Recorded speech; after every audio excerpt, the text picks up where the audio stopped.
বয়সে বিয়ে হয়েছে, ওই ঘরে দুইটা বাচ্চা আছে, কিন্তু স্বামীরা মোটরসাইকেল অ্যাক্সিডেন্ট করে মারা গেছে। তো সেই মেয়েটা এখন খুব কষ্টের মধ্যে বসবাস করতেছে বাচ্চা দুইটা নিয়ে।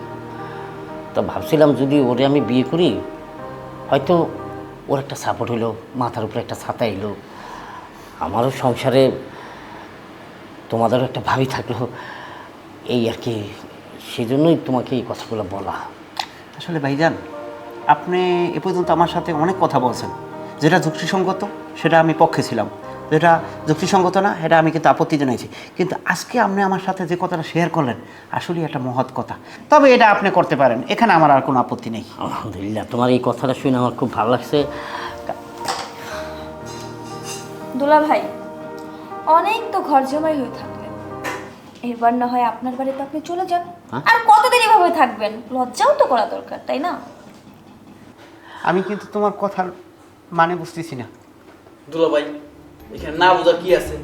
আপনার সামনে বাংলা ভাষায় কথা বলতেছে, আমাকে বোন আপনার আগে পালাই চলে গেছে, তারপরে আপনি এই বাড়িতে যান না, এই বাড়িতে পড়ে রয়েছে। আর আপনি মাঝে মাঝে আমাদের সাথে যা করেন না, আমাদের সব বিষয় নাক গলান, এই বিষয়টা আমাদের পছন্দ না। তাই বলতেছি আপনি এই বাড়ি থেকে আজকে চলে যান, আমাদের একটু মুক্তি দেন। হ্যাঁ, এটা কি ধরনের কথা বললি? হ্যাঁ, এত বড় ফালতু কথা কেন আসলো এখানে? হ্যাঁ, তোর কথা তো আগা মাথা পাচ্ছি না। ভাইয়া, তুমি আমাকে মাফ করে দিবে আজকে তোমার মুখে মুখে তর্ক করার জন্য।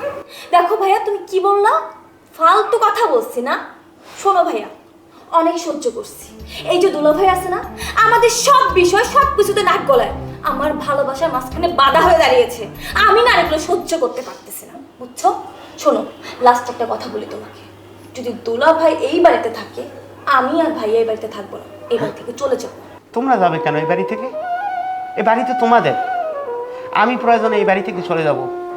একটা কথা বলি, এই বাড়িতে আসার পর, এই বাড়িতে বিবাহ করার পর তোমাদের সাথে মিলেমিশে আমি একটা পরিবারের সাথে এমনভাবে অন্তরঙ্গ একটা সময় কাটাইছি যে আমি তোমাদের কোনো ভুল হইলে, কোনো কিছু হইলে সেটা আমি শাসন করার চেষ্টা করি।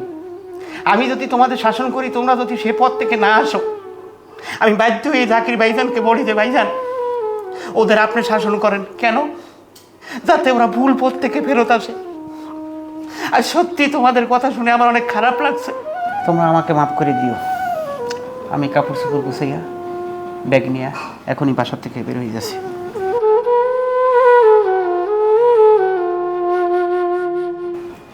তোরা দুজনে কি কাজটা ঠিক করছো? হ্যাঁ, রাশেদ খারাপটা কি করছে? আরে ওই ছেলেটা তো সবসময় তোর ভালো চাইতো, কোনোদিন খারাপ কিছু চিন্তা করে নাই। এই যে নাবিলা, তুই ওই যে ছেলেটাকে তুই ভালোবাসিস না, ভালোবাসার অন্তরঙ্গ চলে গেছিস, ওর ব্যাপারে কিচ্ছু জানিস না। ওই ছেলেটা যে আসলে কি সেটা রাশেদ ভালো করে জানে। ওই ছেলের ব্যাপারে আমার অনেক কিছু বলছে। ওই ছেলে একটা গাঁজাখোর, নেশা করে। পাড়ায় যত মেয়েগুলো আছে না, ভার্সিটিতে যায়, গার্মেন্টসে যায়, ওইসব মেয়েদের সাথে সে ইপটিজিং করে। সময় পাইলে পাড়া প্রতিবেশী